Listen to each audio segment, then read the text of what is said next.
నమస్కారం. శ్రీమద్ భాగవత మహాపురాణము 6వ అధ్యాయము సప్తాహ యజ్ఞ విధానము 7వ శ్లోకము. దేశే దేశే విరక్తాయే వైష్ణవాః కీర్తనోత్సుకాః దేశ్యేవ పత్రం ప్రేష్యంచ తల్లేఖనమితీరితం.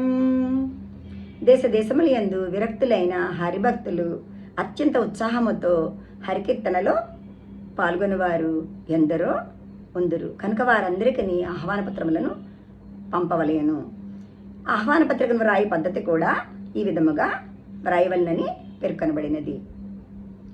8వ శ్లోకము. సతాం సమాజో భవిత సప్తరాత్రం సుదుర్లభః అపూర్వ రసరూపైవ కథా చాత్ర భవిష్యతి. మహానుభావులారా, ఇక్కడ 7 దినముల వరకు సప్తర్షుల సమాగమము జరుగును. ఇది దుర్లభము అయినది, అందరకును సులభముగా లభించినది కాదు.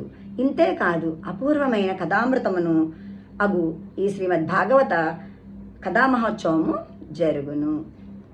9వ శ్లోకము. శ్రీ భాగవత పీయూష పానాయ రసలంపటాః భవంతశ్చ తదా శీఘ్రం ఆయాత ప్రేమతత్పరాః. తమరు భగవదానంద రసమును గ్రోలుటలో గొప్ప రసజ్ఞులు కావున శ్రీ భాగవతామృత పానమును చేయుటకు గాను మా యందు దయదలంచి మిగుల ప్రేమతో శీఘ్రముగా తరలి రాగలరు. ధన్యవాదములు.